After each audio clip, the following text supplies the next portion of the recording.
The perfect poached egg. Tender whites around a warm liquid yolk that oozes out like gold when you cut into it. They're an essential part of Eggs Benedict. They can turn any salad into a meal or any vegetable into brunch. The problem is they're really tough to make right. So you've probably read all the tricks and know all the secrets. Add vinegar to your water.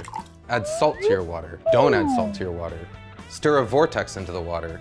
Wrap your eggs in plastic wrap. And guess what? None of them really work. After years of testing, I've only come across one method that works every single time, and all it requires are two things. The first is a really fresh egg. Fresh eggs have tighter whites and yolks that help them retain their shape better as they cook. There are two ways to tell how fresh an egg is. The first is to check something called the Julian date. As long as it's packed in the US, every carton of eggs has a number between 000 and 365 on it, and that number corresponds to the day on which the egg was cleaned and packed. So a number of 000 would mean January 1st, 003 would mean January 4th, and so on.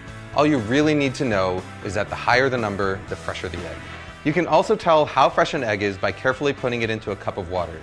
As an egg ages, the air pocket in the fat end is going to get bigger and bigger, which will make the egg stand upright or sometimes even float. A really fresh egg will sink and lie flat on its back like this. Once you've got your fresh egg, the second tool you need is something that I saw first suggested by British chef Heston Blumenthal, a fine mesh strainer. You see, no matter how fresh your eggs are, there's always going to be some amount of liquid white. It's this excess white that causes misshapen eggs.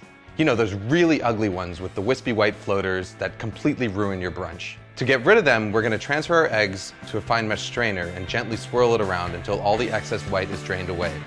What you're left with is a nice, tight egg. Even better is that the strainer is actually the ideal tool for lowering the egg into the water. What I've got here is a pot of water at 180 degrees Fahrenheit, which is just about the temperature that the water is quivering but not quite simmering yet. All I'm going to do is gently lower the strainer with the egg into the water, move it back and forth a little bit to make sure the egg isn't stuck, and then carefully roll the egg out. Just like a kid, it's these early formative stages of a poached egg's life that are going to determine how it turns out in the end.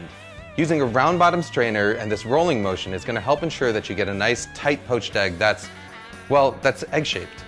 If you want to cook multiple eggs, just make sure that you have them cracked into separate dishes and ready to go. Once they're in the water, your only job is to keep them moving around, flipping them from time to time with a slotted spoon so that they cook evenly. After about 3.5 to 4 minutes, this is what you've got. You can even cook them ahead of time and store them submerged in cold water in the fridge for up to a few days. To reheat them, just transfer them to a bowl of hot water for a few minutes just before serving. Food Lab signing out.